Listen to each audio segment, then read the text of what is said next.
The Behind the Scenes podcast. I'm your host, Nunzio Signore, looking to bring you great dialogue with some of the best in the world of player development.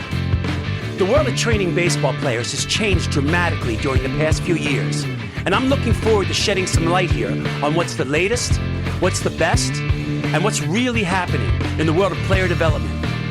Thanks for joining me for the ride.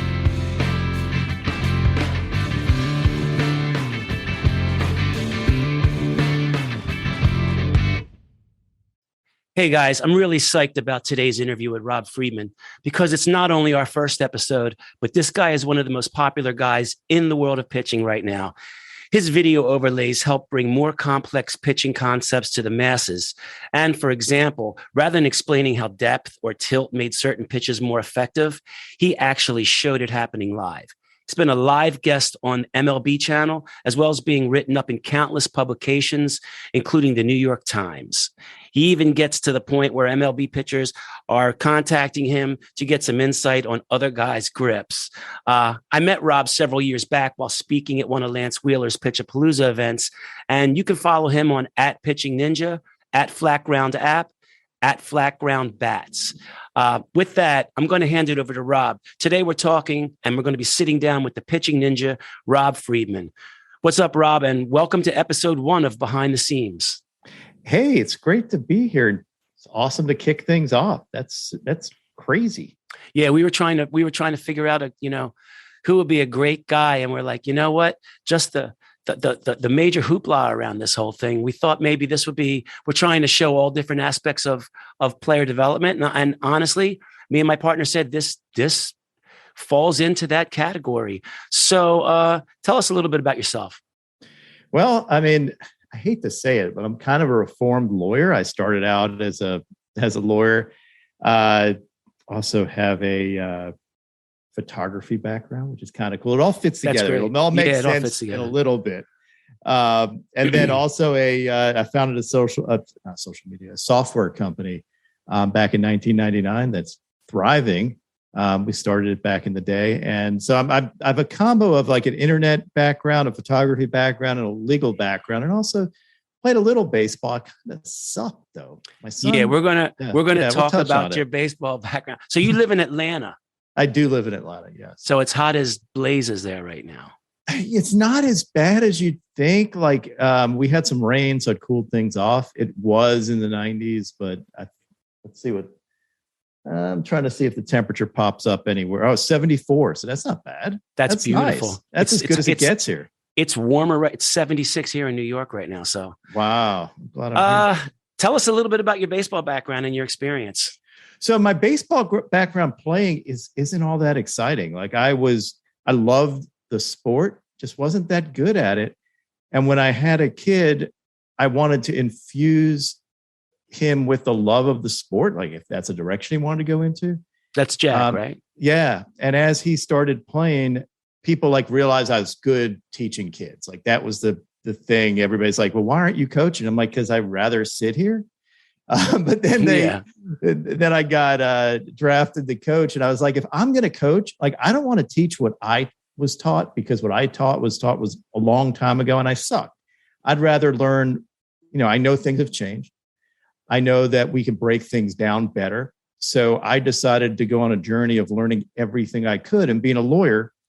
And actually, I don't want to go into this, but I was also like first in my class in law school, and only because I knew how to, I knew how to keep myself to a thing where I studied. I knew it. I ended up going really deep into stuff. So I figured it like you're doing kind of now. Exactly. So that's why I'm trying to tie it together is I use that same obsessiveness to go down rabbit holes with baseball. And it so happened like we were on original message board. This was before Twitter, before anything like that. Just baseball message boards, pitching specific message boards, and ran into guys like Kyle Bodie when he was first starting out, Lantz Wheeler when he was first starting out, Ben Brewster when he was first starting out. So all these guys were in my little circle of folks that I would learn from and bounce my ideas off them, right. Kind of test them, because what I do as a lawyer is test people. And I ended up taking a little bit from everybody and kind of figured out what I thought the right answer was. The other thing is being somewhat successful in business, it enabled me to buy like every freaking gadget. Like I have a Rapsodo in the basement. I have a lot of stuff. And I also think that you seem like the kind of guy who is really passionate about what he does. So when you do something, you fall all in no matter what it is. And I find that most of those guys, to be really good at what you like, you kind of have to really be passionate about it. You do. And I think that that's the key. When people say like, I want to get into social media, what's the key to doing that? I'm like, the only key is be yourself, work, get a little better every day, and hold yourself to doing something every day. And nobody does that. Like it's so hard. It's same thing with working out, same thing with every single thing in life, saving money, investing money, being better at your job, being a better, husband, father, whatever it is. You need to constantly learn and have a growth mentality and get better every day and be honest in an assessment of like what you suck at and what you're good at. And like, if you can accurately view that, then you can actually work on your deficiencies. You can fill in those blanks. Yeah. Yeah. Like as a coach, that's kind of what I did both with my son. Like I was incredibly honest, maybe too honest sometimes with players. And like, I'll be uplifting, but I'll also say, hey, you're just not where you need to be right now. Or I see you being a lot better. This is a plan to get there if you want to do it, but it's going to take a lot of work. If you want to do it, that's great. If you want to do it, right. Like, I'm not going to push anybody because you can't. No. Like, that if somebody's not willing to put in the time, all your time is wasted. It's falling on deaf ears. You can actually see those kids. Sometimes I get guys come in my facility and their dad does all the talking. And while they're talking, I just look at the kid and I can tell that this kid is not here because he wants to be. He's here because his father wants him to be here. And that usually that doesn't really go well. So my thing is, there's a lot of parents who like to get their kids into sports, but they think that everything they're going to learn about that sport to make their kid good is going to be taught in these hour practices and in the games. Like they want their kid to play. They want my kid went to practice. My kid should play in the game and get better. To me, that's table stakes. Like going to practices and all that stuff is what's expected. Everybody does that. To be better than everybody, you need to do stuff different from everybody or more than everybody or obsess about it or own it. And if you don't want to do it, that's totally cool. Do it in something else. Right. Be the best piano player. Be the best math. Do it. Yeah. Right. Yeah. Have a passion about it. Great. So that's the way I live kind of everything on that. Awesome. So we're going to talk about Ninja. By the way, how do you like my? That's a sweet shirt, dude. My Ninja that's shirt. The OG Ninja shirt. I tell my daughter wants to borrow this all the time, and I'm always like, no way. I love the way this feels. Anyway, the merch is really nice, by the way. How did you come up with the name Pitching Ninja?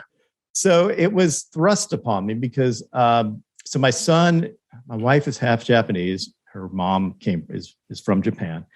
And my son was wearing like a bandana and somebody said, hey, you look like one of the coaches I was coaching with said, what's up, Ninja? And I was like, and he didn't like it. So I was like, wait, I'm the pitching coach. I'm the ninja here. Yeah. And then it just kind of stuck as soon as I declared that. But it all came from that event and the rest is kind of history. Wow. Well, that guy should feel good about himself. He started a revolution here. You've taken pitching analysis and ball movement to a whole new level of consumer awareness. I look at it, it kind of sits right between entertainment and education when it comes to pitching. How did the idea for this whole concept evolve? So I mentioned I started off in coaching and really I never anticipated doing this. Like, this is not my plan for anything. And I think it was more, I tried to learn something new every day, share it on Twitter, because I thought it was the easiest way to share something because I knew I wasn't going to be coaching forever. So I just started sharing stuff. Like I had great folks to bounce stuff off of. Eric Cressy's another one, was part of that group. And these guys gave me their time. They were subjected to questions and gave me answers. And I figured that not everyone is fortunate enough to have those people to bounce stuff off of. So I thought that it was a way to pay things forward is to share that, because I don't think baseball should be a rich kid sport. It shouldn't just be about access to coaching. To me, it should be ubiquitous as it can be so that you can at least learn the basics of the game and even advanced stuff of the game. So I just felt it was like my duty to pay things forward. That's really it. Like that's how I got started. No master plan of being like anything. Yeah, it's the good karma because the intent was all good. So it comes out good. Yeah, it's weird. Like, I think that's the key, right? Like, I try to be really positive, unless someone's being a troll and they deserve to be, smacked. There's occasionally those. Yeah. I try to avoid that stuff too, because at the end, then no one can tell. Yeah, you fall down that rabbit hole yourself, and then you end up being a jerk. Like, I don't want people to think of me as a jerk. I want to be liked. Right. And so to me, it was about that, like trying to do the positive thing and help people. Great. What do you think it is about what you're doing that has caught on so well? What is it about this that you think is just making it catch on like wildfire? I think it's being positive, optimistic, showing the positive sides of the game, not being very critical, but sharing information in a way that isn't over the top, shoving it down someone's throat. I don't have I'm not marketing anything. So I'm not trying to teach my way of doing stuff. I'm trying to show what MLB players do. And there may be teaching philosophies that align with it or don't, but enables players to question their coaches and say, hey, I saw this guy do it this way. Why are you teaching me this way? Or I saw these grips. Like, basically, it's about I think if you go into it trying to teach too much, it becomes boring and it's blah, blah, blah talking at you, versus allowing people to, my count is what they want it to be. If they want it for entertainment, it's entertainment. If they want it to learn about tunneling, it's about tunneling. If they want it for pitch grips or mental game stuff, it's that to them. So I try to be everything to everybody in some ways. I was just going to say about talking about tunneling. So for me, what this has done is my background is in anatomy and strength and conditioning, but I have great pitching coaches and hitting coaches here and tunnels and mocaps and everything here. And while we work on Rhapsodo and we work on ball movement, pitch design and tunneling, and I think that I've got a handle on it as a strength and conditioning coach, I will tell you that from watching it on your feed, there's a lot of aha moments that happen as I'm watching it that I thought I had together, but it really all put everything that I thought I had together really together when you actually watch it. Yeah, absolutely. Like, I changed my philosophy on stuff. I think in some ways, even things like the sinker has come back a little bit because it tunnels well with a slider that has horizontal break. So if your big thing is a sweeper and you want a sinker to move the other way, now you have this effect. And I think just seeing it, like, so many people, you hear stats, you hear numbers thrown at you, which is awesome. I love StatCast. I love having those numbers, but I think we get lost in that sometimes without visual. There's so many visual learners and people that just want to be entertained. They don't want baseball to be a math class. Yes. I think if we treat the sport like it's a bunch of numbers and players like their numbers, because in fantasy baseball, they are numbers, but in the real world, they're not.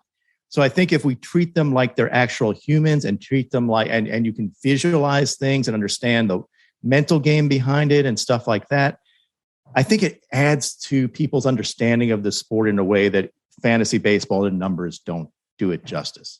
It really is not very different than training in a weight room. I mean, you can tell a kid how to have good form, but when you show him what good form is, that starts to clean up a lot quicker. You know, it's the visual aspect of learning, especially with younger athletes. Right. And I think we have so many, people mention the geeks take over the sport, which is, again, done so much for improving the game and improving performance. Everybody, like, breaking stuff down and going deep into it. But I think in the end, you have to have the other aspects of it as well. You have to show people, you have to see it and be visual about it versus, throwing words and numbers at people. Yeah, Randy Sullivan calls it the geeks versus the Neanderthals. You kind of have to have both. You have to have a blend. Yeah, I do too. So this is a question probably a lot of people wonder. Me for sure, because I own a facility. How do you do it with all those games all at once? Do you have 10 TVs and 10 PCs running? How does this work? I have a bunch of pitchers that I focus on. So people that are either I want to feature or I think might throw a good game, or I'm watching scores and saying, hey, this guy's tearing it up. He has a perfect game through 5. Let me go watch it. So I watch several games at the same time, but I also keep track of all the games at the same time. I'll look at strikeout totals and see if anybody's like struck out the side and then try to break that down. Try and see what's been successful or not successful for the pitcher that day. And then go into the game and break it down. So it is looking at that. I also look at my notifications. I mean, people aren't shy about saying, Pitching Ninja, when are you going to get so-and-so? Like, he just struck out 5 folks and you don't have anything. I'm like, okay, I'm going to take a look now. Yeah. Are you like still practicing law? I mean, I have my law license and I do it occasionally. I try not to. Like, I do this more full-time now. Yeah. Fairly recently, I did. Yeah. How do you find the time? It's like, wow. What happens if you get sick? I don't know. Like, I don't, the worst part is like vacations and stuff. Like, I actually literally plan my vacations. You know, I'm supposed to go on a trip coming up and I'm like, I've got to do this, this, and this. I need to make sure I at least have high speed access in the hotel room and time to do this stuff, because I don't like, you know, I may do less, but I still feel an obligation to help to share everything. Maybe you got to go away in November or something. Yeah, I know. I try to, like, in the off season, because in the off season I do something every day, but I don't do a lot every day because there's nothing to do. Right. There were some issues with MLB a couple of years back, and then pitching Twitter erupted with, free ninja hashtag. Tell me a little bit about what transpired there. It was like one of the best things that ever happened to me. Weirdly. So I tweeted something. It was a Noah Syndergaard sinker that was ridiculous. It's still ridiculous. I went back to look at it again the other day. It moved like 27. Really windy day. So I put it up there. Somebody had basically taken that video, passed it off as their own, and I complained about it to them publicly. And they ended up sicking their followers, made a complaint to Twitter. Saying, hey, he's misusing MLB content. MLB, maybe the MLB, and MLB issued a takedown notice, the usual stuff. It was big, man. People revolted. It was big. I know, but the cool thing was I woke up in the middle of the night and saw my account was down because everybody was texting me and I could still get my DMs. I just I couldn't get on Twitter. So I was like, all right, something's going on. It's like 2 a.m. I'm like, I'm not going to deal with this now. If I don't get back on Twitter, oh, well, I have freed up more time in my day. If I do, then that would be cool. I knew I wasn't doing anything wrong because I was kind of sharing everything in a fair use way, like little snippets. And that's where my legal background comes in. But it ended up MLB loved what I did. So there was a bunch of uproar. Pitchers and front office guys complained. But MLB contacted me and said, we love what you do. We just want it to be, on the up and up. I'm like, yeah, sure. This is awesome. Because I never was in it to make money off this. That's not what I do. I'm a freaking lawyer. So it was like, I don't have any interest in taking, I know it's your copyrights. I want to work with you to grow the game, not against you, because I think baseball needs everybody to lift it up. People, all the content creators, all the strength and conditioning guys, all the coaches, we all are different parts of the community, but we all have one goal, and that's to pay the game forward and to make kids love the game and be as good as they can be. Some don't, like some are all in it for line their own pockets or whatever. But I think most of us go into it. I think almost all of us go into it as a way of helping people and a way of helping the game. So, we're all parts of the three-legged stool, and without any of them, I think the game falls down. Exactly. I was talking to Walter Beatty yesterday, and I was telling him about the concept of this podcast is everyone thinks I'm going to just do strength and conditioning. And I'm like, I want to hit all aspects of player development, because I do think that, people excel at different things. And, if somebody thinks that they've got it all covered, they're really kidding themselves. So I think it's a concerted effort. And this whole concept of this podcast is one day it's going to be you. The next day it'll be Walter Beatty. The next day it might be Randy Sullivan. The next day it might be Zach DeChant. It might, whoever it is that I'm going to interview, it's going to be different aspects of the game. You make a great point. And I think the thing that I guess I do well is I'm a generalist. So I know enough to ask questions of folks and to say, hey, this is generally the way this is done. I have a general idea of strength and conditioning. I have a general idea of mechanics. And I can go pretty deep in there. But the people that do this every day are better than I am at that. And I know that. And I'm not going to pretend to know it all. I have people that know it all. And I can easily ask folks like you, folks like Ben Brewster, Kyle, anybody, Eric Cressy, whoever it is, I feel comfortable asking them, and they're always great to share that stuff. So, that's where I fall in, is like, I am kind of the umbrella over pitching Twitter that kind of covers all that stuff, but I am not by any means an expert. And that brings that's the same with me. I've been doing this for 15 years, 16 years now. And when I get stuck on a topic, I'm not going to sit here and bang my head against the wall. If it has something to do with PT that's a little out of my realm, I just pick up the phone and I call Randy Sullivan. And you know what? I get his take on it. Or I'll call somebody else if it has something to do with somebody else. Always just to get an alternative opinion on something. Am I kidding myself? Am I on the right track? I don't claim to have all the answers ever. So you're one of the good guys. So it's obvious you're always enthusiastic and one of those guys that is one of the good guys in the sport. I think that's important. I think that especially on social media, everybody wants to have all the answers and act, bang their chest and say, like, I'm the smartest one. We don't need that. I'm definitely not getting in any confrontations with guys on Twitter. That's just, I don't have time for that. It's useless. You're never going to win. The way I win is I usually try to ratchet it down and find common ground and then say, did you ever think of this? Like, going at someone head on, you're just going to get their back up. Yeah. But if you take it down a notch and talk to them like a person, and like you're a person, hey, that hurt my feelings, but I understand where you're coming from, but this is where I'm coming from. You shouldn't be attacking a player because of this, because that player's trying as hard as they, something like that. Yeah. And usually you end up with a good result. When you start going at people and it becomes an ego fight, nothing good happens on social media. Bruce Lee said, feed them honey and you will win.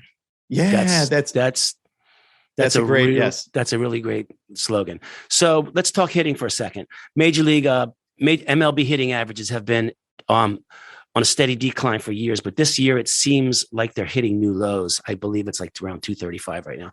What are your thoughts on this? Is this going to continue? Maybe. Yeah, I don't have a problem with that. Like, I think all hitters should K, and they should K on nasty pitches because it means more content for me. I mean, it's all about me, right? No, I think it'll go the other way at some point, because what hitters need to do is use the technology at their disposal to both mimic the tunneling effects, try to pick up cues from pitchers, tips. Everybody tips some way. So if you can know what's coming a little better and do your homework and improve your game using technology, just like pitchers have, you'll catch up. It'll be fine. It's just a cat and mouse game. It'll be fine. In regard to your YouTube interviews are an amazing tool for everyone looking to get better by learning from big leaguers in ways. If you haven't looked at Rob's YouTube, I believe that's youtube.com/pitching ninja AV. It's Pitching Ninja videos. Oh, Pitching Ninja videos. Forward. Yep. Okay, great. And I've watched many as you get big leaguers to discuss their trade secrets. It's amazing. How open are these guys to divulging their secrets? Very open. And I get surprised about it, but I think they're so excited when they get featured that they want to share stuff. I think most baseball players just don't know how to do it. And that's another thing. I mentioned being an umbrella. Like, I am a bridge between the players and the fan base and the younger players that want to learn from them. That pitchers don't have time to constantly be on Twitter answering questions, but if they can talk to me in an hour and get most of the questions out of the way and answer them, then they don't have to, and they're doing something good for the community. So they've been great. Like, I think I've been pleasantly surprised by how open folks are with that. It's even getting to the point where you get pro guys calling you up, hitting you up, to like you, Darvish, or McCullers, or Marcus Stroman, or some of these guys calling you up, wondering about how another guy throws a slider or something like that too, Oh, absolutely. Yeah. Like, that's some of my favorite stuff. And again, I've never charged for a lesson. I've never charged for any, like, I have a basement where people can come and throw. I don't charge anybody for anything because it's just not what I'm about. I will help people out because I think I don't need the money as much as they probably do. I'm fine. Don't complain. I mean, I am lucky enough to be where I am. So players too, same way. Like, I never would ever, I am flattered when they ask me that stuff and try to help everybody out because I view myself as a resource for everybody. Let's talk about flat ground a little bit. For those that are not familiar with flat ground, the feed is a conveyor belt of grainy, wobbly home shot videos of young players showcasing their mechanics. Friedman inspects every submission, and you look at every one and includes pitchers highlighting their grade point average as well as their earned run average, which I think is awesome. Really, really great. Can you talk a little bit about flat ground and what prompted it? Yeah. So what prompted it is there was a couple of guys throwing 102 miles an hour in independent leagues that weren't on anybody's radar. Go figure. You're throwing 102, and everybody's told you since you were a kid, oh, if you're good enough, you'll be found. Well, they weren't found. What happens is a scout may have seen them a few years ago and go, I'm not going to go to a game because I've already seen them and they weren't that good. And they've improved. We preach to people to constantly improve. Players improve, and you shouldn't write them off just because they weren't good when you saw them. They may have gotten good later. So I tweeted them, and they ended up both getting picked up by MLB teams. That's and great. I was like, yeah, but I was like, if that happens, I tweeted them at Pitching Ninja. And I'm like, well, just think about the kid in Kansas throwing 88 that nobody's seen because it's nobody's area. Maybe one local school's looked at him. I thought that there had to be a way to tear down geographic and economic barriers. And I was in a unique position to do it because of my follower base, because all the college coaches follow me and all that. Once again, karma. Good karma. Right. Yeah. And I was like, I love it. And again, it was like helping people for free because I don't think I think it gives players more empowerment to get their message out there. And what I don't like is somebody to sit there, the whole Uncle Rico thing, like I could have been somebody. Yeah. I would rather, you know what? You don't have an excuse now. If you're not good, everybody's going to know about it. If you're good, people are going to find you. If you just can upload a video to Twitter, that's all you need to do. And you'll have hundreds and hundreds of coaches taking a look at you. So you can't use that. My parents didn't have money to take me to a showcase, blah, blah, blah. That it removes excuses and tears down barriers. And that is my goal. So for guys that are sending stuff into you, what is the best way to get you to post it? What are you really looking for? And what will not work in their favor? Oh, so basically, number one, tag either at Flat Ground App or Flat Ground Bats in your tweet. Tag only Flat Ground at Flat Ground App or Flat Ground Bats in the tweet too, because if you put a lot of tags in there, number one, I can't control it. I don't want to publicize folks that are doing it the wrong way and have them get more followers and stuff just because you've tagged them. I'd rather it be targeted, just like you would target a coach, target Flat Ground. Put your, something with a gun reading is ideal. GPA is ideal. So, like coaches know what to look at, but really anything around your game that highlights you. Don't just show an in-game footage from really far away that no one can see anything about. Don't necessarily just post your stats because stats can be misleading based on competition. You need objective stuff as well as subjective stuff, and put your best foot forward in those. I love the way you include the GPA because that's a little bit of a wake-up call for a bunch of guys who think that all you have to do is throw hard, and they're kind of like bypassing the thought of even getting an education. And now they want to get on your website, on your social media feed, and you're making them expose themselves with a GPA. And I think that's awesome. You want to talk a little bit about that? Yeah, I think it's important because in the end, most people aren't going to play baseball forever, and taking school seriously is useful. I had my son have that. My son got injured. He went to a school that he really loved. So he's happy with the way it turned out. But so many people, you view yourself as an athlete first. And I think you can get burned by it because Lord knows those even if you make it to the minor leagues, like those, you're making next to nothing. And you have those bus rides and stuff. You're not raising a family. Right. Exactly. I mean, it's awesome. Great experience, but you also, it's good to be passionate about your schoolwork too, or something extra. You don't want all your eggs in one basket. Another thing that I love about what you're doing with Flat Ground is your willingness to share content, not only to expose young athletes that could get a break to some coaches in colleges, but also to supply them with really great content. I know that you're really, really generous. It seems like every time I put something out, you repost it on Flat Ground. I'd like to thank you for that. That helps me. And I think it's great that you're really, you're selecting things that people need to look at that you think can help them. Well, great point. But I also think it shows that you're willing to give back to the community, and that I view positively, because you're not making, yes, it helps everybody market themselves, and you should market yourself, and people should make a living off the sport. Like I think that's, if you're doing good stuff, I want to funnel people to you because you're doing good stuff and you're going to help people. But you're also giving out information for free, which number one, lets people see your credibility, but number two, helps people for free.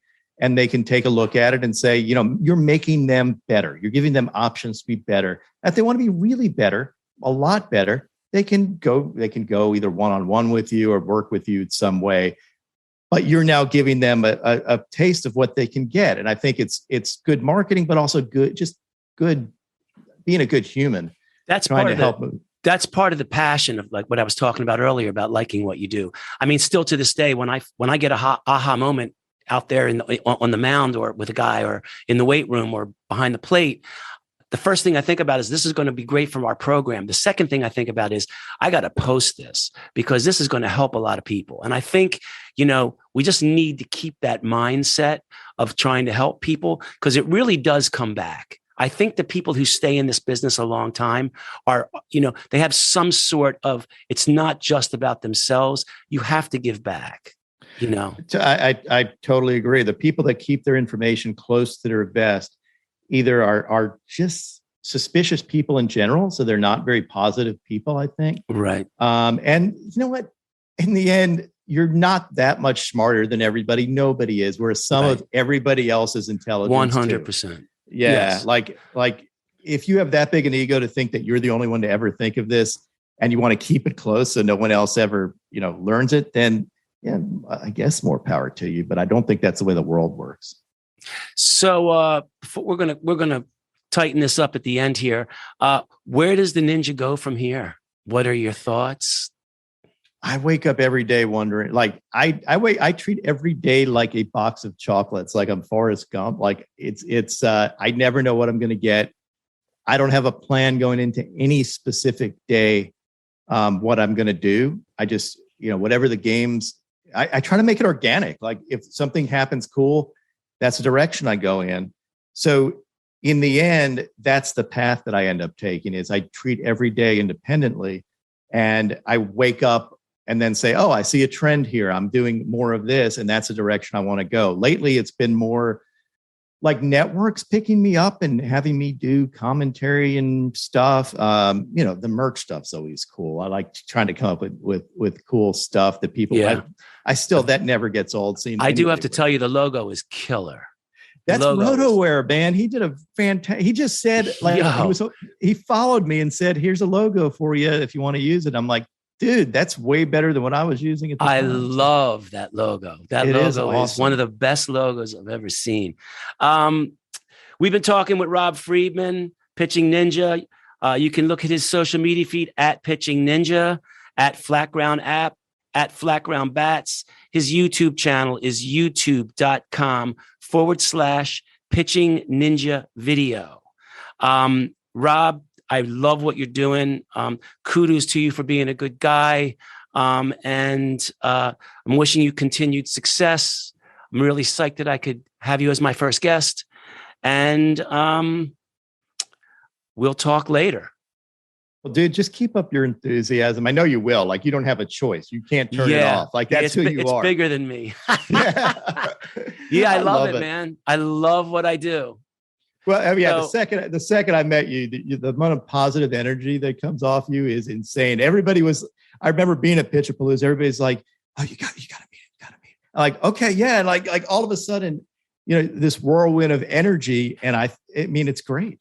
I think it was Kyle Bodie actually. That it might have been Kyle. Yeah, he brought me over. He said, "Yo, you got to meet Ninja. You got to meet Rob Friedman, man." So I was over there, and I think you were with your son, actually. Yeah, probably so. Hey guys, thanks for tuning in. We've been talking with Rob Friedman, Pitching Ninja. You can go to my website as well, at Nunzio Signore, my Twitter website, my Twitter feed. You can also find us on the website, rocklandpeakperformance.com, or our Twitter and Instagram is at RPP_baseball. Speak soon.